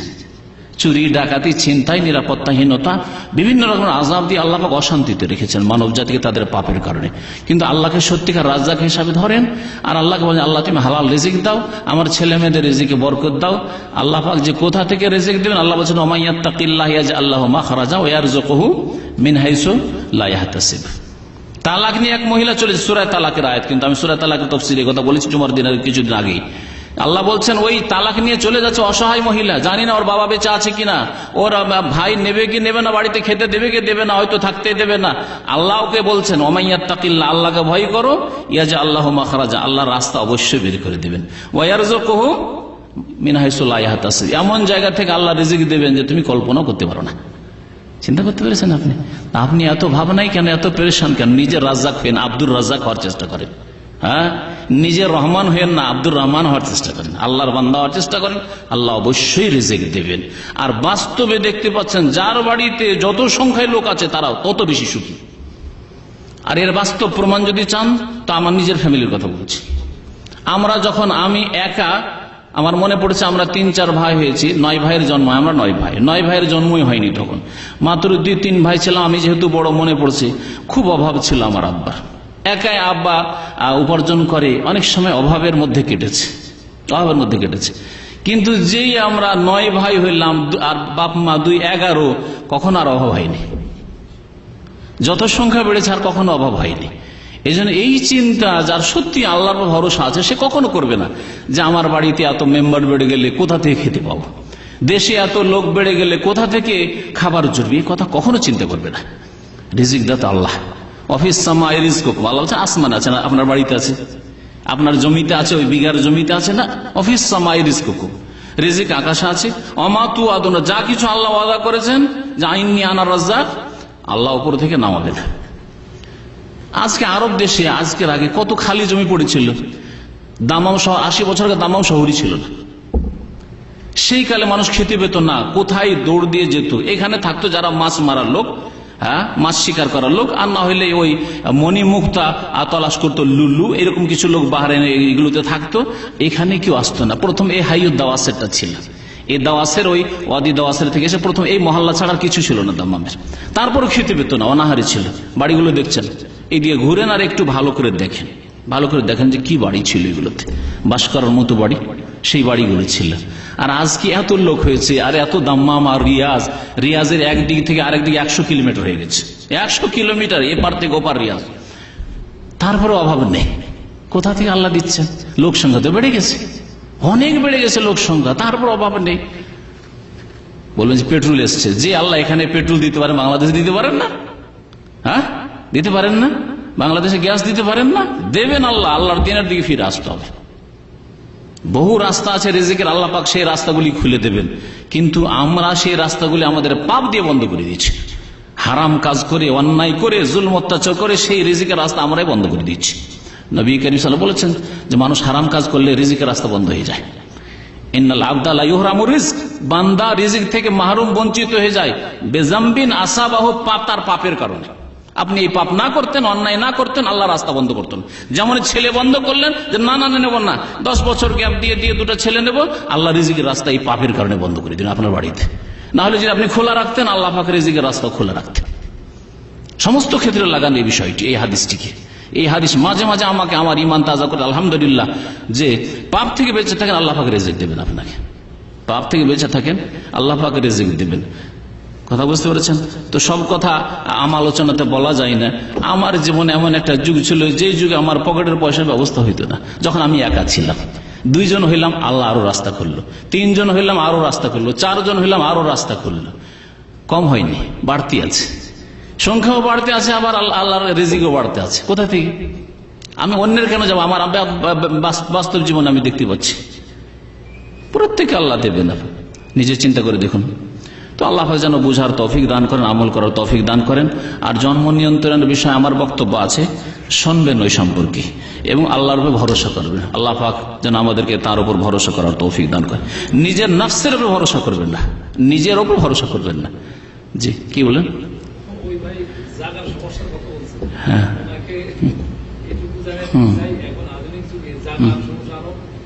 জি জি জি জি, হ্যাঁ হ্যাঁ হ্যাঁ, ওপর দিকে, হ্যাঁ হ্যাঁ, এটাও একটা কথা। জি, তখন একতলায় মানুষ বাস করতো, তারপরে উঠান লাগতো, আঙিনা লাগতো, এই বড় জায়গা লাগতো। এখন ওই এতটুকু ছোট্ট জায়গাতে কয়েকতলা উঠিয়ে নিয়ে ওখানে কয়েক বাস করছে। জি, শুধু তাই নয়, আরো বিশাল, যদি যারা সায়েন্স বিজ্ঞান পড়াশোনা করেছে তারা আরো বেশি বলতে পারবে। সাগর মহাসাগরে এমন এমন এলাকা আছে যেগুলি শুকাতে যাচ্ছে এবং সেগুলি বসবাসযোগ্য হতে যাচ্ছে। সেগুলিতে মানুষ আবাদ হলে কত যে সুখী হয়ে যাবে, এবং সেখানে কত যে খনিজ সম্পদ আছে। ও আখরাজাতিল আরজু আসকালাহার তাফসীর তখন বুঝতে পারবেন যে কিয়ামত যখন কাছে আসবে, জমিন তার যে বোঝা আছে সব উগলিয়ে দেবে, আর আমাদেরকে আল্লাহ পাক খেতে দেবেন ওখান থেকে। আসলে আমরা আল্লাহর ভরসা করতে জানি না। জি, সাল্লাল্লাহু আলাইহি ওয়া সাল্লাম, মুহাম্মদ ওয়া আলা আলিহি ওয়া সাহবিহি আজমাইন।